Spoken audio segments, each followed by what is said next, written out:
Welcome back to this channel. This is another question I want us to look into together. Solution. If you check this question very well, we are given this expression and they ask us that the equation has two roots, which is this and this. They then ask us find sum of the roots and product of the roots. If you can still remember, when dealing with sum of roots is equals to minus b over a, and product of roots is equals to c over a.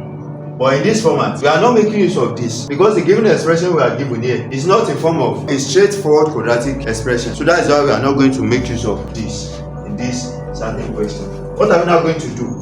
Let's check. 2 raised to the power 2x plus 3 is equals to 9 into 2 raised to the power x minus 1. Let's move everything that is here. Let's move this other side. So we have 2 into 2x plus 3 minus 9 into 2x then plus 1 is equals to 0. We have moved everything here. It's going to remain 0 here.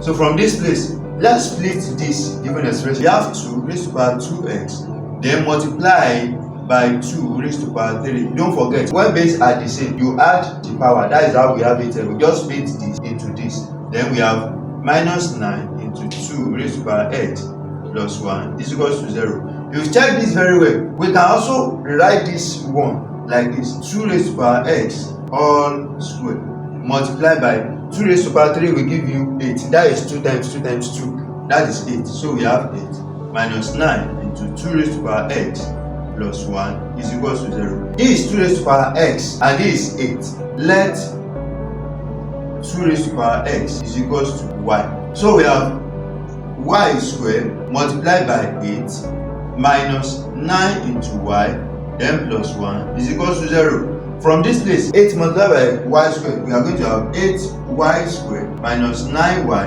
plus 1 is equals to 0. So we turn this to quadratic equation. One thing I want you to understand in this type of question is whenever you come across it, they have already asked us that okay, the roots are this and this. And when do you have two roots? You always have two roots whenever you are having a quadratic equation. So that is to tell you that this indicial equation that we are dealing with, which is this, is a quadratic expression. There is a quadratic equation inside it. So we are only looking for just two roots. Let's factorize this. We have 8, we have 1, that is 8 multiplied by 1, that is 8. What are those two numbers? If we multiply it together, we are going to have positive 8.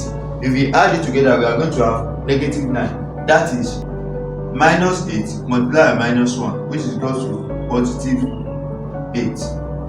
Then minus 8 minus 1, that gives us minus 9. So we are going to replace this here. So we have 8y squared minus 8y minus y plus 1 is equals to 0. So from this place, we group it into 2. So we have 8y into, we have 1y here, y minus 1 because I've already picked the 8y outside. So here we have minus 1 into y minus 1 is equals to 0. So let's group them. We have 8y minus 1. We have y minus 1 is equals to 0. So let's continue here. So we have 8y is equals to 1. Because if this one, okay, is equals to 1, this is equals to 0, this is equals to 0. Are you with me? This is equals to 0, this is equals to, okay, let me write that out here. We have 8y minus 1 is equals to 0, or y minus 1 is equals to 0. So from here we have our y is now equals to 1 divided by 8, or the second one, y is equals to 1. Here we have y to be, we can transform this 1 over 8 because this is not our final destination. We want to transform it into something that, okay, let's just continue. We said that since y is equals to 2 raised to the power x. We now come back to this point. When y is equals to 1 divided by 8. We are now going to change this 1 divided by 8 to an index form. Index form in essence that we are going to have 1 divided by this 8. We can call it 2 raised to the power 3. What give me that 8 is because of this 2. For me to get my x, I must express this given expression in form of 2 raised to the power something. So I have 2 raised to the power 3, and this 1, if I say that 1 raised to the power 3 is all the same thing as 1, so I'm still writing the same thing, is equals to, we now pick the powers like this, 1 divided by 2 all raised to power 3. And this 1 divided by 2, I can write it in this format: 2 raised to power minus 1, then all raised to power 3, which is equals to 2 raised to power minus 3. Are you with me? So this is the value. After turning this to an index form, we get this. We just equate this to this. So therefore we have y is equals to 2 raised to power x, and our y now is this. So we have 2 raised to power minus 3 is equals to 2 raised to power x.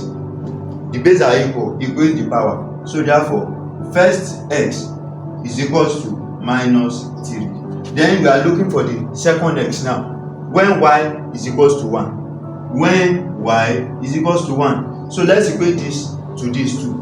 We have y to be 2 raised to power x, and we already said that when y is equals to 1 here. So we have 1 is equals to 2 raised to power x. If you check this very well, 1, whenever we are dealing with something like this, don't forget any 3 raised to power 0 will give us 1. So we can easily call this one that, okay, 2 raised to power 0 is equals to 2 raised to power x, because 2 raised to power 0 is still the same thing as 1. Why do we use these 2? It's because of this 2 that we are having here. If it is 3 we are having here, it's going to be 3 raised to power 0. If it is 4, it's going to be 4 raised to power 0. So from here, the base are equal, equate the power. So therefore, your x is equal to 0. So from this given indicial equation that we are given, that is, the roots are this and this. So our root now is, so therefore, root to this one is 0. Then for beta is equals to, for beta is going to give us what we have here, which is this. So we have minus 3. To now get this given question, that is where we are now going.